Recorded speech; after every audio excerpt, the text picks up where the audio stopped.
What's going on, everybody? Man, Eric Wilson on a Monday night. So you know what time it is, 10 p.m. Eastern, right here on the Sports Arena, part of the NGBN TV sneak peek. For all of you who have downloaded the app on Amazon Fire, Roku, and of course, to all my Android people in the building, thank you so much for downloading the app and being here with us. Let me go ahead and get the crew in here. First off, left coast to west coast. He's a Sun Devil, Jerry. Pitchfork Lunch's own, and ASU's Mike Caratanudo is in the building. And joining us tonight, the Queen of Hoop is in the building. Just had a great conversation with her with regard to the WNBA and free agency. We'll make sure we get that up on our on-demand channel here probably tonight, if not at the very latest tomorrow. So make sure you check that out. But again, good evening to both of you. Thank you for taking time to be here tonight on the Sports Arena. And I'm just going to start by saying I'm a little upset tonight, y'all, because I feel like the Philadelphia guys just ain't got no love for me no more. They hurt my heart with the Eagles, and now Joel Embiid is out, and I am not happy. Like, really, like we was on such a we had the highest of highs in the Philadelphia Eagles starting the season 10-1, and then we just went, and then basketball season came around, and y'all know me, real talk. I don't watch basketball or follow basketball or really keep up on basketball until the football season is over. Well, we got Super Bowl coming up this Sunday, and we'll get to our predictions a little bit later on here tonight. But I was like, okay, I'm catching the highlights. I'm catching the clips. I'm seeing that Joel Embiid is putting up 50 and Tyrese Maxey is doing his thing. And I'm thinking to myself, all right, is this going, they love me. No. Now he's out for an extended period of time. And I'm just like, really? This is what we're doing right now? Like, I just can't even, I'm not even going to talk about the Flyers situation. Mike, I see Mike, I knew you were going to start running your lips if I said something. Do the Flyers even have a professional team? You know what? I know I'm getting you and your New Jersey Devils, man. Y'all know what y'all can do. But anyhow. I always support your Sixers, man. Why? Again. You had to bring up the Flyers. When have I ever not supported the Sixers? Only team I told you in Philly I can stand. And you know this. 18 years, you know this. I know. Don't mean I'm happy, though, Mike. I look. You should be upset. You guys were definitely on a roll. You were 30-19.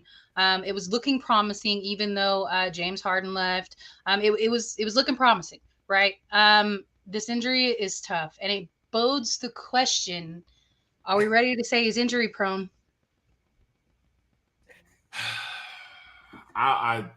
No. Megan, my answer is no to that, and Eric knows how I feel. I'll keep it short. Look, a player gets injured, yes, and I mean, again, if you tear multiple, say it's ACLs or knee, like the same knee, the right knee. I mean, but look, a lot of guys, in any sport. I mean, if you're going to focus on Embiid, okay, yes, it is. He is a big guy. There's a lot of stress, obviously, on him. And throughout history, I mean, look, Shaq had a long career. I mean, even in the 90s when Eric and I would talk, like, guys beat each other up. But, like, Ewing had a long, like, dominant career. Akeem Olajuwon probably had the best footwork of any big man ever. True. And, like, they had long careers. But, I mean. Better than Bill Walton? Over a whole career, yeah. I mean, look, Bill Walton at the end of his career, like, I mean. I'm just saying. Towards the end. No, yeah, but he broke his foot so bad. Akeem, Kareem, and Walton are the three best big men footwork ever. And look, I think Embiid got there with was getting there with his game. The problem is, yes, it is. I just can't stand the word injury prone. And I know I've said it to you guys before when we talk about it. Like, yes, you're playing a sport. Unfortunately, it happens. I mean, in basketball, people say, "Oh, well, I mean, it's not like it's football; it's a contact sport." And Eric, what have I always said to you? Cool. Go fall down on a hardwood floor and tell me how it feels. Like, I mean, and Megan, you know it too. I mean, that's just, again, that's the game. It's not like it's as hard as cement, but you got, again, no matter what, you got bodies flying around. You got people blocking shots. You run into a guy, you hit a hardwood floor. After a while, you're going to take a beating. And for big men, I mean, a lot of them have always had foot issues, which, again, I'm not a doctor, but you guys know foot usually starts leading to knee issues. And that's what sucks for Embiid because, look, for the last 4 years, he's probably been the most dominant, consistently dominant big man. I mean, you look at not just points, but rebounds. Okay. Since you brought that up, Mike, sorry, Megan, I got to throw this in here. Let's look at that, okay? I'm gonna go take a walk with me down memory lane, if you will. I know it's only been a couple of months, but check this out. Since November 6th of 2023, 48-11, 27-10, 33-16, 37-13, 39-12. He had a bad game against Boston, 20-9, 32-7, 32-12, 32-13, 35-11. Do I need to go on? But I will, because y'all know. Let me get to the big games. December 6th against Washington, 50. Okay, 5-0-50. Then against is this January 22nd against the San Antonio Spurs? 70. 73. It's San Antonio, we're buns. We're buns. Gave y'all 50 piece and added 20 flats for free. Yes, he did. 70. Yes. And then y'all wonder why I'm mad. No, dude, look, I mean, right you know what I will say, and Megan, I don't know if you agree with this, but literally ever since Shaq and Charles called him out, and it was about 4.5 years ago, Eric, remember when they said, like, this guy talks, and we're not saying he doesn't have passion for the game, but he should – this is a guy, they said, that should be averaging 30 and 20 a night in a league. And look – and he's almost there. He's almost there. No, I know he's almost there. But I'm saying – is he averaging 30? Is he averaging 30?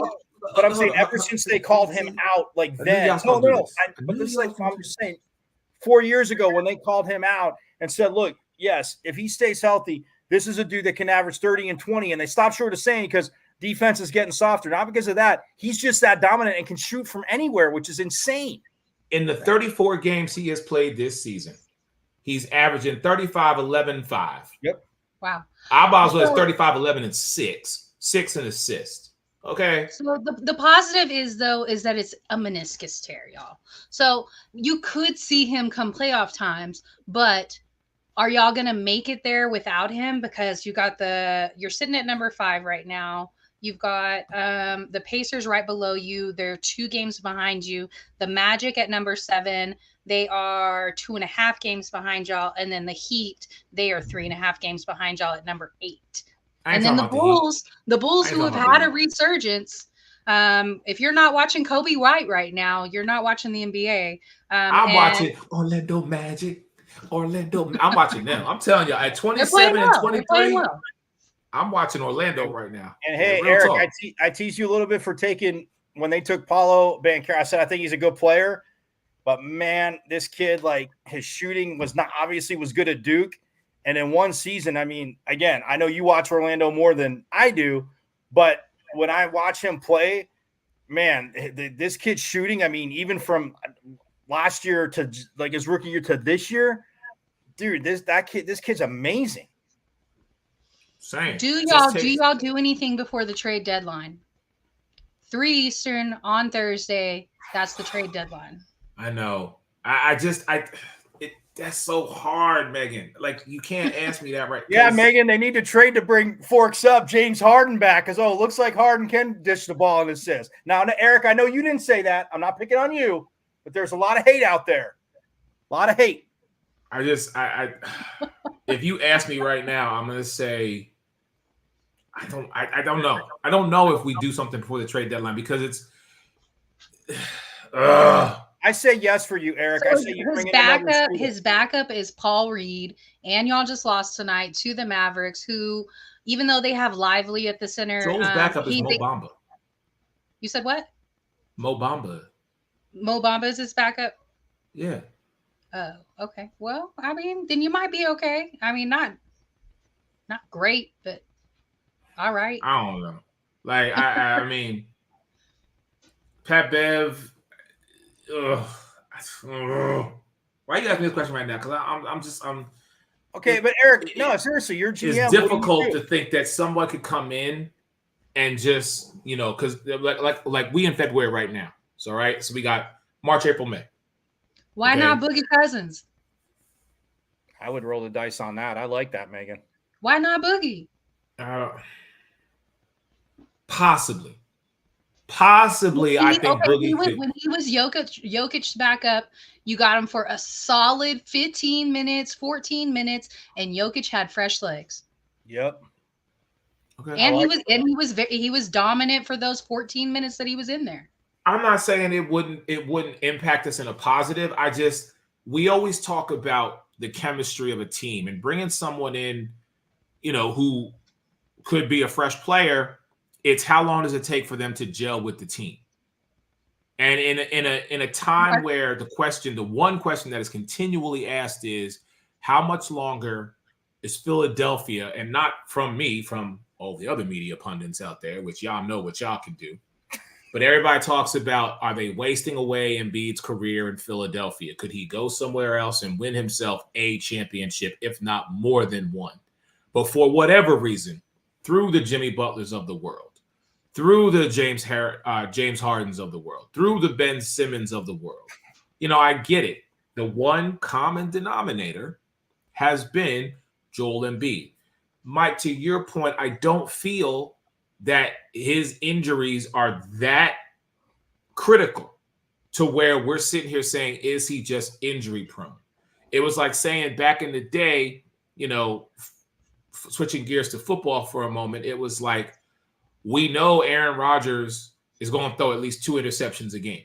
We don't know when he's going to throw them, but we know he's going to throw them. He can still have a great game, but he's going to throw 2 interceptions, Or we talk about some other NBA, NFL, MLB players who, when they play their respective sport and they are healthy, they can be unstoppable. However, when they're sidelined, you definitely see the impact that it happens and it causes the team. So I don't want to put him in either one of those conversations. I mean, depending on how he rehabs, depending on when he comes back. Yeah, because they said, if I read it right, this year is going to be very truthful. They said 2 months, so that would be like middle of April. It's meniscus tear. Right. So to address Cortland's comment, he said because Boogie is another injury-prone center, they would be looking for a replacement in 2 weeks. Actually, when is the last time Boogie had an injury? He's been playing in Puerto Rico. He wasn't injured when he was there at Denver. If you control his minutes and then you throw Mo Bamba in there too, you only need him for 8 to 10 weeks. 8 to 10 weeks. You don't need him for the entire season. You're going to play Embiid during the playoffs, of course, right? Right, but I'd like to have Boogie Cousins on the bench in the playoffs too. I think over Mo Bamba. I like Mo Bamba, but listen, I saw Mo Bamba his rookie year. You know what I mean? But he was playing behind Vucevic. So, but when he did get his opportunity, that young man did come out and he shined when necessary. So I'm glad he's getting the opportunity. But again, he is a supporting player. Like the sports reporter without pay always says, it's those complementary pieces that are going to elevate or regress your team. It's just, you need them. And I think Mo Bamba is one of those guys. But I think in the moment, these next couple of weeks is going to be very telling. Yes, we lost to the Mavericks tonight. The 76ers did. So it's going to be interesting. And yeah, thank you, Cortland, because I agree. He's in a system that works for him. You know why? Coaching matters. Making a solid statement. I knew she was going to say that. Coaching matters. And they actually have a coach that I respect. Oh, I will say this, Eric, though, if they didn't bring in a Boogie Cousins, because again, I do think that would be a very interesting bring in. What you could do is, look, there are teams willing to get rid of some dudes. You bring in another shooter, even if it's a guy off the bench for 12 to 15 to 18 minutes a game. You spread the floor with Maxey. Harris's minutes are changing too. Like you could combat it that way too. Because is there anybody available in the G League that's worth the promotion? And that's funny. I was about to ask both of you that because again, like I was saying, I do watch hoops, and yes, it is hockey season too. So I'm watching obviously a ton of hockey. But that being said, and hoops, but G League wise, I don't know. But two-way players, I don't know if they really have one. But look, there's some teams that are struggling. I think you could get shooters in, guys are unhappy, and to Eric, to the Sixers end, you won't have to really give up that much, because teams looking this is true. So you can have Keldon Johnson. You want Keldon? Why are you trying to? You say it like that. Not if you say it like that. I know you're trying to just pass him off for a bag of Doritos. GM. What you trying to do here? You want any of the Spurs? Would be the worst only GM ever. Only ones that aren't for sale are Vassell and Wemby. Megan, well, no, then if I can't have them, the smartest, but yet the worst GM ever, because you call Eric up like, you want him? You want here? Just take him. You know what I mean? Here, what do you want? Pass him off to you like, if you want him. Wow, with that kind of energy, let me take him. Yeah, let me go ahead and get that one. All right, we're going to take a real quick break. I got to show some love to the National Scouting Combine. When we come back, we're going to transition to the NFL because I got a question I need to ask y'all. Some news came down earlier today that I need to talk to you, to the Queen of Hoop, and to Mike Caratanudo about. More with the crew in just a moment.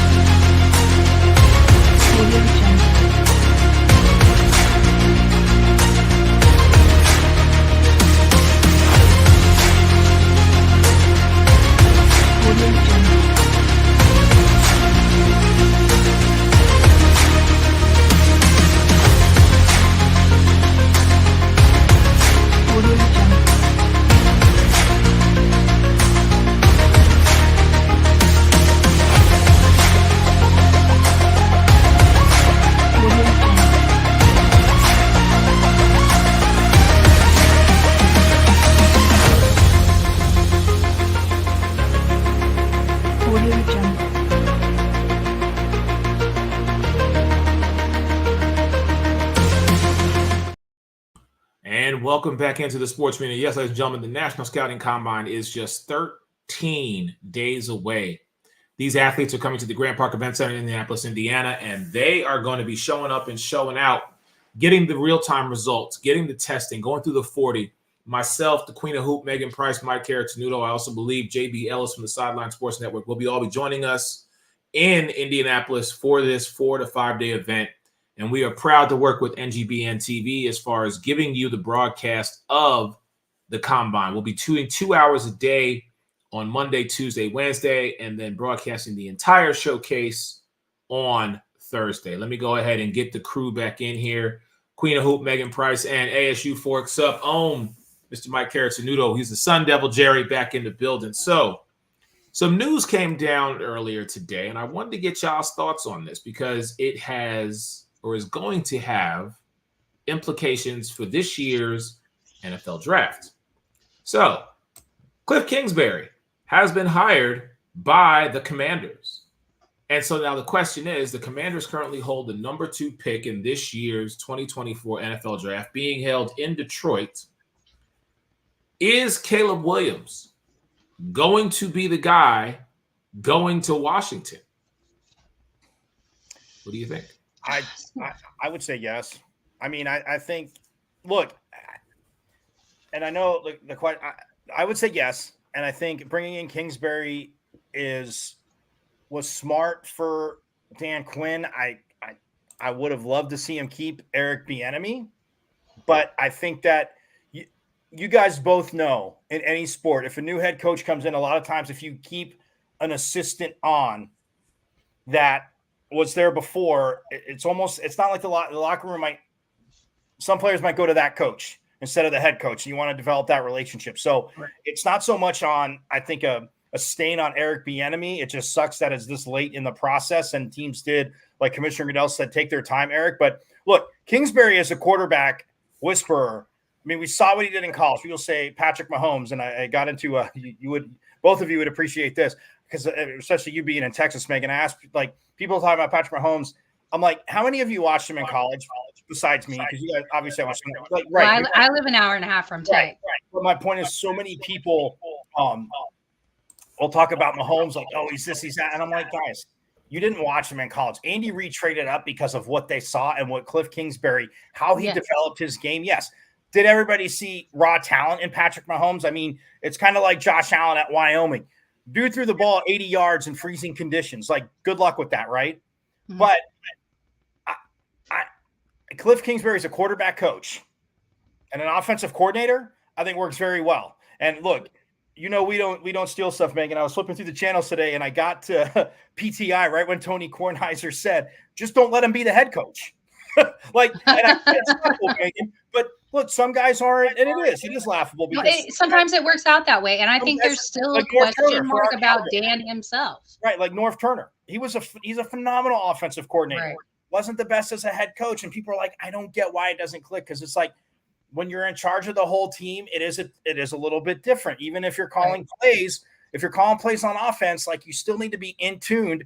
Obviously, easy for people as a head coach with the defense, but with North Turner, that was the thing. So I love the hire. And if he gets Caleb Williams, I mean, I know, Eric, all Pac-12 kidding aside, I got to see this kid play a lot of games the last few years, and his pocket presence is ridiculous. I mean, look, if you break him down in college, and I saw some stuff on the NFL Network, and I think Fox was doing it too before one of their games, like you compare him in college to Patrick Mahomes in college, Caleb Williams is a little bit ahead. Now, arm strength, I'm not going to say ahead of Mahomes, no. But you like breaking down pockets and stuff like that. Mahomes, made a ton of plays. And again, Megan, you watched a lot. I watched him a good amount. Like, you could see Mahomes had it, and the fact he wasn't talked about more before the draft was right. He was talked about, but not like guys that. Tech wasn't a winning program, and so that's why he wasn't talked about. Okay, neither was Wyoming, but how many people were talking about Josh Allen? Yes, because the dude could fling the ball 80 yards, and because it's what they saw at the draft, though, Mike. It's what they saw at the draft. I was at that draft. I was at the Josh Allen's draft, so that's why I'm saying to you. You want to know why all the talk was about Josh Allen? Was because he did something, as we always say with Patrick Mahomes, that we had not seen. Right. For a guy to go in there, take a 5-step drop, and just look like his arm was just as fluid as anything. For him to just launch that thing 70 yards down the field and have the entire Lucas Oil Arena, like, you're not allowed to talk when you're allowed to have a conversation, of course. Right. Quiet, but to do something that dynamic, where everybody is up watching this kid, that's why all the talk was around him. Plus the fact he did it at Wyoming where he had no offensive line, and that was a knock on him. Like, well, he didn't stay in the pocket long enough, and why is he at Wyoming? He don't stay in the pocket now. No, I know. But what I'm saying is, Wyoming, it was like, well, and Steve Mariucci told me years ago. He said they'll look back at everybody like where they got recruited at a high school, why they played here, or if they, NFL, like they'll go back and talk to so many. Like Josh Allen, late bloomer or not, goes to Wyoming. Breaks a few records there, but like never had the one. Like it was one side of the offensive line was good and the other wasn't. Like it never gelled for him when time he was there. But yeah, Eric, I remember when you got back from the combine, you're like, Mike, this dude. I go, yeah, I know. I've seen him play a few games because it's not like I watch a ton of Wyoming, even though they're on. Well, you guys are in bed if they're showing Wyoming to us here on the West Coast, which I don't blame you. But yeah, 70 yards and Eric, when you saw him, it's like it's effortless. It's like the technique is so there. But Patrick Mahomes was launching the ball too, and that's the thing. So. But with the Cliff Kingsbury, and like when you stepped aside, I said we never steal stuff. But Tony Kornheiser, when I flipped to PTI, I just happened to flip, and it was right at the time, Eric, that Kornheiser goes, as a quarterback coach, offensive coordinator, yeah, he's like, but just don't let him be the head coach for Kingsbury. So it is funny. So, I think let me ask this question to the Queen of Hoop real quick. Megan, if you're Chicago with the number 1 pick, like what do you do? Like, do you play spoiler and just take Caleb or – they have been talking about that they were likely to take Caleb in this. He has voiced a lot of he don't want to play for Chicago. He has made that known. So I think that anytime you hear that from a player since Eli did what he did with the Chargers, I think that there's always. Let's be clear. Eli didn't do it. His daddy did it. Archie did it. Because Eli wanted not to go there. Right. But no, Archie did not want his son playing for Spanos family. Who was it? Schottenheimer? Chargers. Well, no, the Spanos family, the owners. It wasn't coaching; it was the owners. Oh, well, yeah, okay. That was all Archie Manning. Archie made that. He was like, "No, my son will not play for them." But that puts it out there that you can really, and Kobe, when he didn't want to play for Charlotte, like it can happen. It's less likely in the NFL, but it can happen that they could just sit there and sit and not really play. Like you take that chance that, it may not go that well. And plus you want somebody who's happy to be there. Whatever you think about Bryce there in Carolina, when he got drafted, that was my comment. He was happy to be there. And that's what you want from somebody that you're risking that high of a draft pick on, because you can teach other abilities, but the want to be there, that loyalty to your team, that's not teachable, so you want that from somebody. If it looks like to me he already fell in the percentages, at least 11%, that he's less likely to go to Chicago now and more likely to go over to Washington. The whole situation is weird to me from the moment of Dallas's playoff game. From the way we lost, from the way that the defense did not play in that performance, that lack of coaching performance, no switching up, no adjustment whatsoever. Everything has a weird vibe. Then, okay, Cliff goes over there, interviews with the Raiders. It's looking like he's going to take the job. I think he accepted the job and then backed out. That's kind of what it's sounding like.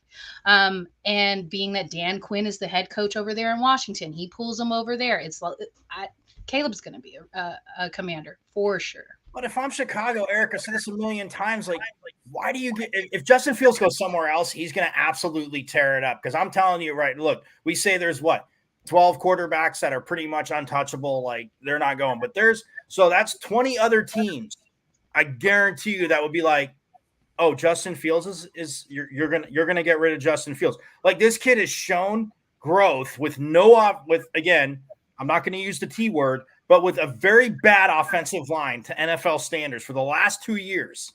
And no coach. Right. And the last half of last year, I mean, you saw the chemistry he built with Cole Kmet, like getting down, not just like dump offs. I mean, he's running for his life, just bombing the ball. Like Justin Fields, like I will say every time, because I love slamming them, for an Ohio State quarterback has done very well. Like Absolutely. that, and CJ Stroud, okay, we talk about him, but if I'm Chicago, the other side of this is and I'm sure if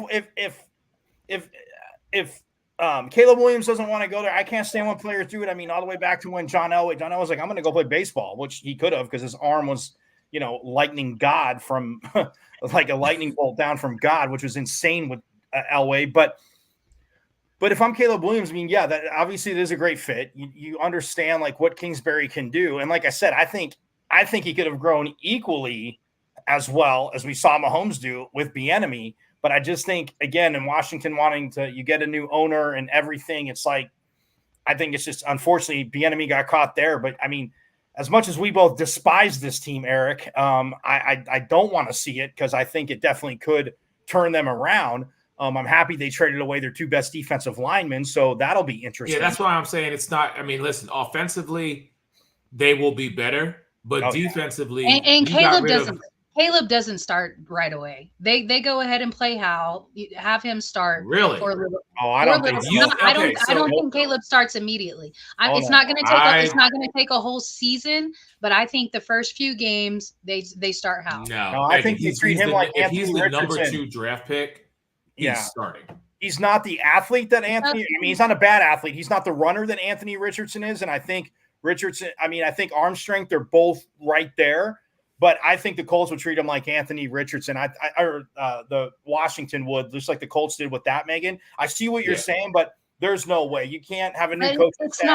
It's proven that it's been more successful to let your rookie quarterback sit, right? You're preaching to the choir here, but I'm just saying they can't do it. They can't do it. But with the number 2 pick, Megan, look at what CJ Stroud just did as the number 2 pick. They're going to be buns whether he's their quarterback or not. Okay. Well, that's fine. I'm not disagreeing with you. But what I am saying to you is, why not preserve him a little bit and let him acclimate the right way? Because he's the number 2 pick. Right. Okay. Jordan Love wasn't the number 2 pick. Aaron Rodgers wasn't the number 2 pick. Donovan McNabb was the number 2 pick. I wonder what the percentage of those that are high draft picks like that, how successful they are. Like, what's the percentage of the successful ones compared to the ones that are, I guess, relatively bust? Because there's more bust than success, but again, it's how you view it. And I mean, a lot of people were calling, just in recent history, Megan, even though, yes, he had a huge year this year and he went to the Super Bowl, but they were calling, a lot of people were saying Jared Goff was a bust with the Rams because of Jeff Fisher. Inevitably, those last, you get Jared Goff, you trade up for all that. And look, Carson Wentz or not, and it's not even picking on the Eagles, Eric, but I'm just saying the Eagles went with Carson Wentz and the Rams are like, cool, we'll take Jared Goff. I think it worked out for him. Now, I don't think it's the whole Peyton Manning, Ryan Leaf, with how Ryan Leaf had the complete meltdown. But look, I think to Eric's point, the number 2 pick, and I always said it, and you know me, I've said it a million times, Megan, so I'm not going to speak out of both sides of my mouth. I'm with you. I'm for sitting them for a year. But Anthony Richardson, look, I mean, what he did at the combine, he was a freak. He unfortunately got hurt. Their offensive line didn't protect him as much. Now, I am with you if they feel the offensive line. At least he has a comparable backup. For them to sit there, they should have absolutely sat him a little bit and let him acclimate right. They have Gardner. Right, exactly. But I just think that to Eric's point, with the number 2 pick, and you have a whole new regime and you got that money invested. Yeah, you got that money invested. Right, you got that money invested, and then you got injured. I get. Listen, Megan, like Mike said, you are preaching to the choir because I do agree with you that a rookie quarterback, no matter where you are slated, whether you are the first pick or whether you are Mr. Irrelevant, you should learn the system. You should learn the playbook from a veteran, whoever the quarterback is for the team at that time. Now, if an injury occurs and you have to step in, well, then that's just how the cookie crumbles. Yeah. However, in today's NFL, and we have seen this, if you are, I'll just take top 3, top 4, I'll go as far as 5. If you are in that 1 through 5 and you're a quarterback, you're starting. You would have to be. And I'm not saying that he shouldn't start majority of the season, but I think you acclimate him. You let him take some snaps. You let him play a little bit in the first couple of games. That's just my opinion. I agree. We're gonna see. Listen, if Caleb Williams winds up going to Washington, right? Because we don't even know what he's capable of. All right. I'm just saying for the sake of this conversation, he's going to go to Washington. If he goes to Washington, you're going to see him in preseason. Now, granted, it's only 3 games, but we're going to see what Caleb Williams is about in training camp and also in preseason. And I promise you this, if the Washington, D.C., Maryland media sees him on any level that they feel is comparable to what C.J. Stroud is, to what Anthony Richardson is, to what Bryce Young might possibly become, Washington is going to call for him to start. And it's no disrespect to Sam Howell, right? But it's what is going to be dictated. Right. Okay. Should Caleb Williams going to Washington have to sit, let's just say sit the month of September, okay? If that happens, then great. Come October, he'd have had a couple snaps. He was on he played with the first string or the first stringers, and he got to get his reps in, but we didn't see any real-time action. I'm just saying that's not going to be the case based on what we have seen in the past. If you are drafted in the top 5 of any draft and you're a quarterback, you're starting week 1. And Eric, to piggyback off your point, to even add to that, Megan, the argument for him starting is the Commanders' O-line is not that bad. It's not the Bears' O-line. So I don't blame Caleb Williams for saying he doesn't want to go there because there's nobody to protect him. Now, I'm not, and like I said, he's not the runner that Anthony Richardson is, but sliding the pocket, how he's grown under Lincoln Riley is sick. So I mean that's one thing. He had obviously talent, but is sick. And Eric, we talk about Brian Robinson Jr. I mean, he got shot, unfortunately, but ever since he came back, they can run the ball. So that's definitely going to help in starting him. So yeah, you can sit there, you can run the ball a little bit more. You have that option. You still have Terry McLaurin coming back. Jahan Dotson. I mean, look, they have Logan Thomas. Logan Thomas. Yeah, thank you. The former quarterback who definitely is a tight end. He gets the feel. I love Logan Thomas. But I mean, are we going to address if you can run the ball? And look, the difference between a lot of these quarterbacks that start early. Look, if Jonathan Taylor would have got his money in the beginning and they just would have sat there and worked it out, I think it could have been different injury-wise for Anthony Richardson because, look, Taylor, when he came back, was good. They had a 1-2 punch. The more you run the ball, these teams are dropping people out of the box, and that's huge for a rookie quarterback. We know that. But Washington can run the ball better than the Bears can. So to Eric's point, you're the number 2 pick, they're going to be calling for him in preseason. They want him to start the season. They're willing to take their lumps because they've seen what he's done under Lincoln Riley, who Kingsbury obviously has a connection with too, and it works out well for him. Megan, what were you going to say? Are we not going to talk about the fact that he's shown some, and I don't like the term, so I'm not going to sit there and call him soft, but we've heard some people sit there and say that he's had some mental softness over this last season. Not only showing, hey, I don't want to go to Chicago, but some of the things with the way USC lost in a few games.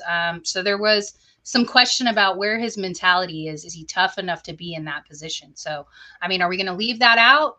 Are we going to act like that didn't happen? No. Does that affect his draft position? No, because a lot of people blame the defense. I'll just say this real quick, Eric. A lot of people blame the defense at SC. It wasn't the offense. And yes, was the offense pointing fingers? Of course, publicly they're going to say no. Even when they came in here, I mean, look, ASU started to get really banged up before that game.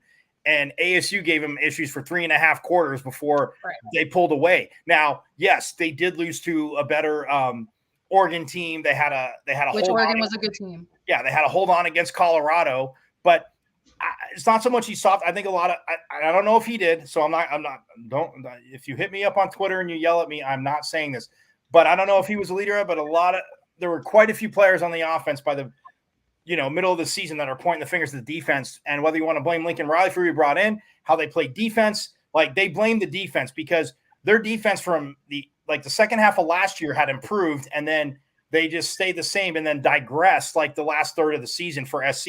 And I think there was finger pointing. So yeah, I mean, when he's saying he doesn't want to come to Arizona, it turns a lot of people off. And fans are like, really, you're going to get paid millions of dollars no matter where you go if you're that good. And hey, to shout out Ray Lynn, Eric, what did Matthew Stafford say when they're like, Detroit's going to take you number one? Why would you want to go there? And what was Matthew Stafford's answer? He goes, are you kidding me, to play with Calvin Johnson? Like, that's a quarterback's best friend. Like, he embraced Detroit. He was like, I mean, look, just like Baker Mayfield embraced Cleveland. I mean, people can say the commercials, whatever, but he embraced it. So I don't want to – it annoys fans, Eric. I think it's a great question because what you guys say, like, it annoys fans when players like, I don't want to go here. It's like, really? You really want to hear somebody whining that's going to be making millions of dollars? Yes, they want to win. But if you're that good, Eric, you're not getting drafted by the Super Bowl champs. Right, and we know that, and we know that. But to your point, Megan, it does factor in things that have happened both on and off the field. Off the field, unfortunately. I mean, we saw that young man that was eating mayonnaise. He fell. He fell in the draft. Stuff happens. I get it. I'm just simply saying you can't be soft and come into the NFC East. That's all I'm gonna say. I don't care if you're Giants. I don't care if you're Dallas. I don't care if you're Philly. I don't care if you're Washington. You cannot be a player. No disrespect to the other 7 divisions out there, but between Philly, New York, Washington, the tri-state area, and then you throw Dallas in the mix, you can't be soft and come into this division. Right. Okay? Right. Because you won't last. And I'll criticize Micah the same way because I think he needs to toughen up on the stuff he does on his social media a little bit too. So it's not like I won't criticize somebody on my own team. Oh, listen, I think he needs to mature up a little bit. I'm the first one when AJ took down all of his Philadelphia Eagles stuff on his social media. I was like, bro, really? Like, cut it out. Right. Like, stop it. Don't, But Eric, would you take him if you're Washington?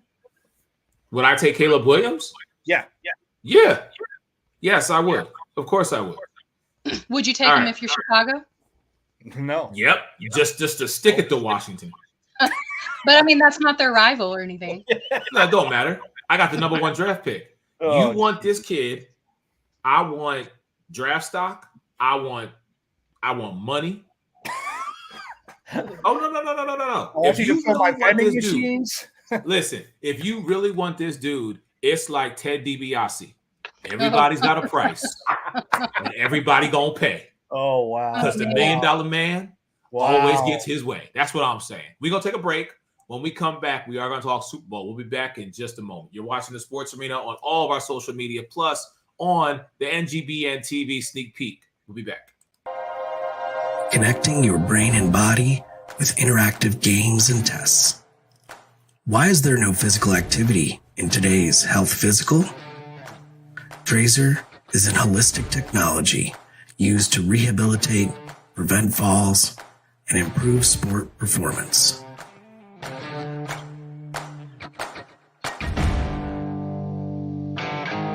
Tracer reports provide you, your clinician, your physical therapist, or athletic trainer objective data to make decisions on your health and performance over time. Measure what matters to change your game. Take the Tracer Challenge. Confidence, growth, connected by Tracer.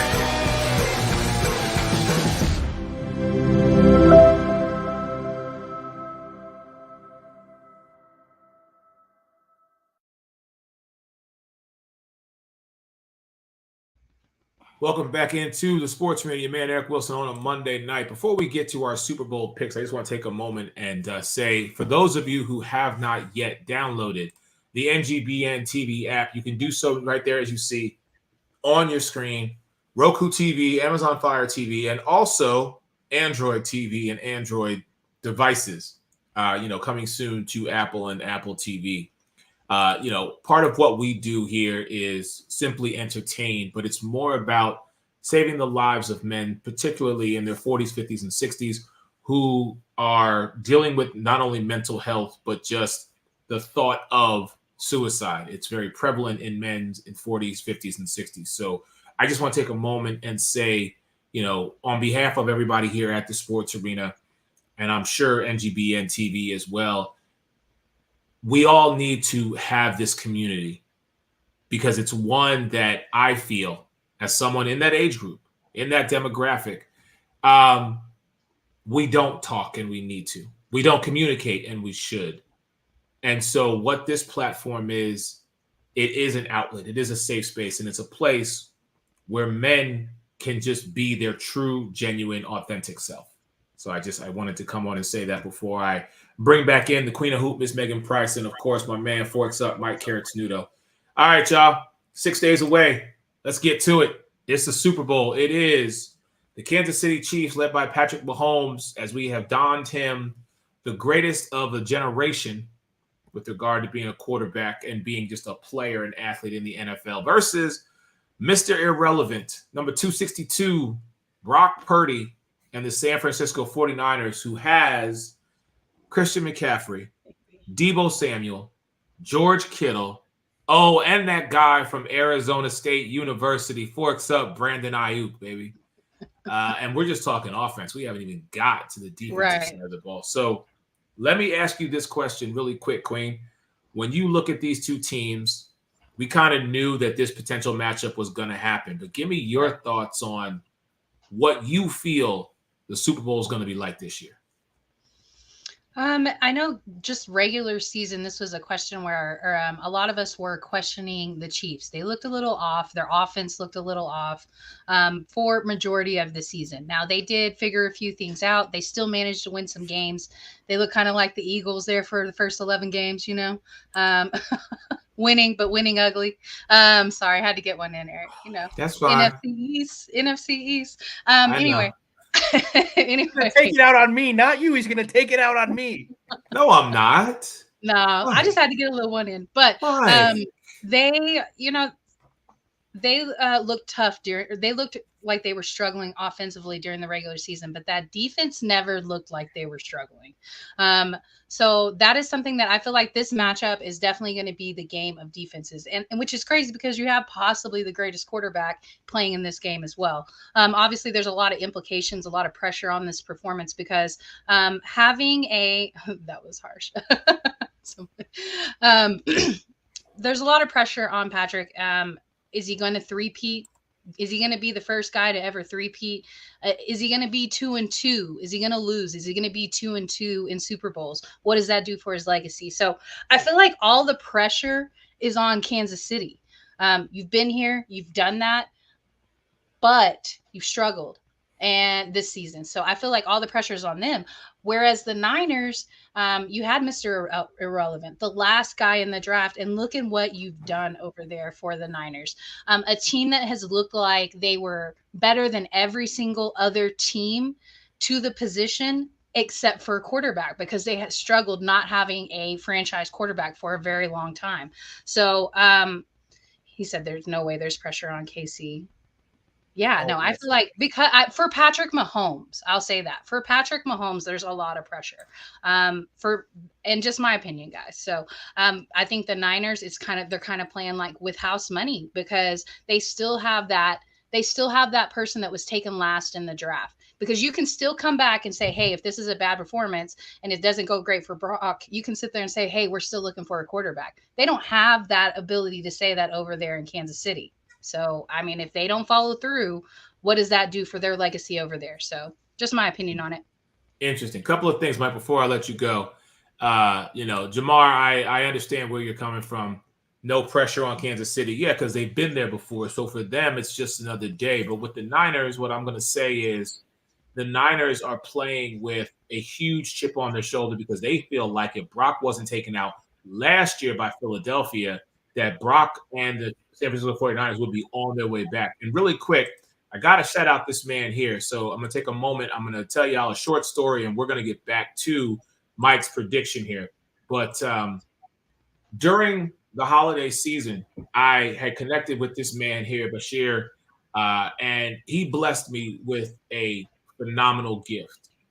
So much so that I haven't shared it with anybody just yet because I was waiting for the right moment. Well, next Monday night, make sure y'all tune in because I want you to see what this man has done for me. He's from the Jersey area. He's also an Eagles fan. But his vision, his creativity, and what he has bestowed upon me is something, I'm so excited that I get to share this with y'all. But make sure you tune in next Monday night for this because it's going to be something really special. And so much so that I've actually spoke to him about this. And I will say it is a particular piece of merchandise that people are going to be able to purchase. But I won't get into that. We'll talk about that more next Monday night right here on the Sports Arena. But stay tuned for that one. All right, getting back to the Super Bowl. So, Mike, listen, you and I have been doing this for 18 seasons, and the one thing I will say is where I have been to 2 Super Bowls since our friendship began. Well, actually, yeah, 2, and I'm 1-1. Megan, your team still hasn't been there. So anyhow, let's just say that. See, Mike, I didn't get on there. But, Mike, when you look at this, and you're a guy, especially like you say, you're on the left coast to west coast. So you get to see some of these, if not most of these players, each and every week. Not saying the rest of us don't, but you have a keen eye with some of them. And I'll take San Francisco because you have your dude, Brandon Ayuk, the impact that he's going to play on this game. When you look at this matchup, and the one thing the three of us all know, Steve Spagnuolo continually finds a way to stay a top DC in this league. I don't know how he's able to not only have the right players, but utilize their strengths. Mike, when you look at it, what is Ayuk? What is Purdy? What do the Niners offense need to do to stop Chris Jones and that Spags defense? Yeah, Andy Reid hired him 25 years ago in your home city in Philly, and they've worked together a long time. The one thing I will say about the offense and where I think Purdy, and a lot of people felt last year that, once they got McCaffrey and he got, more comfortable with the Shanahan offense and, Debo could be more of a receiver, but still run those kind of running back plays. Yeah, it helped Purdy. But defensively, I think where Spags has the issue, just like when, any team has multiple targets. Like Deion Sanders talked about on the NFL Network all the time, teams that had legit 2, not just 1, but 2 and 3 targets. And I think that's why, side note real quick, people expected more from Cincinnati with Joe Burrow healthy because, Jamar Chase, T. Higgins, Tyler Boyd, you're like, oh my God. And Joe Mixon, here's Joe Mixon who can run the ball too. But when you look at San Francisco, the matchup and it is an interesting matchup because look, the way the Chiefs defense have played, yes, I'm still, when the Patriots didn't go to the Super Bowl every year, people were like, well, the best team didn't win. Well, I still say Baltimore's the best team. They had one game where they still only gave up 17 points to an offense, like Megan said, has found themselves the second half of the season. Yes, Travis Kelce's done more, but Spags, the issue with the Niners offense, and like Megan, like you said, I mean, you have Christian McCaffrey, you have George Kittle, you have Deebo Samuel, Sheldon Williams. This kid as a fifth option could be like second or third on some teams, and it's not out of the realm of possibility. Like what Brandon Ayuk does, I mean, yes, he can take the top off of defense, he can run those dig routes. You can't double everybody, so yes, you don't probably have to put a spy on Purdy, although against the Lions, like Ray pointed out last week, he had those running plays. So, and they big gainers. So that's the thing. Like, yes, you're going to have to get pressure there. But look, Kyle Shanahan, to me, now that Belichick's obviously not coaching, you go into next year. I mean, it's Andy Reid and Kyle Shanahan, top two coaches. I mean, look, Kyle Shanahan's a play caller. We've all loved him, except for I'm just going to throw the ball 75 times in a row, up 28-3. And make Matt Ryan the MVP to have, stick it to everybody. I digress, though. This Niners team is different. I think Kyle Shanahan's learned from that. When you have Christian McCaffrey, yeah, you might bottle him up for a few plays, Eric. But you run behind Big Trent Williams. You two know this, man. I mean, I know, obviously, a lot of teams wanted Trent Williams. I wanted him in Dallas very bad. But when he went to San Francisco, you run behind that dude, and it's a huge advantage, Eric. So, I mean, look, McCaffrey, but look, Brock Purdy, it just goes to prove what a lot of people, a lot of, draft analysts have said for years. It's an imperfect science. There's more first-round busting quarterback, to Megan's point earlier, than success rates. I mean, huge success rates, right? Or just success in general, longevity in careers. There's more busts. It's not an exact science. Brock Purdy's knock in college, real quick, Eric, was each year – he did improve, but it was his fourth quarters. But man, he did a lot of good at Iowa State. And as for the matchup there, I think he's cool with, he's not, I don't have to throw the ball 50 times. Swing it out to McCaffrey. Get it in Deebo's hands quick, because the three of us know Deebo's going to come out with his boombox and he's going to be booming over defenders, man. Look, that secondary in Kansas City is good, right? They've grown a lot. It helps when you got a Pac-12 safety back there. But anyway, but they've grown a lot. We got to start a count. Mike, we're going to put you on a pitch count. That's what we're going to do. We're going to put you on a pitch count. Pac-12 count. But it's going to be a Pac-12 count. That's what we're going to do. Well, hey, it's the last year of it, so I got to get it out. It's the last year. Get it out now. But that's the thing. So, like, I look, it's going to be a hell of a matchup. I think Mahomes is going to be Mahomes. I think the Niners will not make the mistake that the Ravens did, because there's no way Kelsey's having 11 attempts and 11 catches against the Niners defense. Now, whether they want to run the ball, I love how Pacheco runs the ball. Talked about him all year. Love how Pacheco runs the ball. But I think the Niners, I think Bosa and, again, Mr. Chase Young that's sitting there too. That's like, oh, my God, I got out of Washington and now I'm in a freaking Super Bowl. I think that's going to be we knew that was going to happen. All right, really quick. So I like got 2 minutes. I got to get this out really quick. Megan, you're up first. You reserve the right to change your pick come Saturday. But as of Monday night, who's winning the game? I'm going to go with the Chiefs.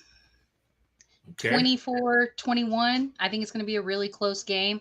I think that experience is just kind of what gets them over the hump. Now, I will say that if Javon Hargrave, former Eagle, if he can have a big game, which he's very capable of, that defense, when you run through those names, that's ridiculous. On paper, the Niners should win this, but I feel like Kansas City just has that winning energy.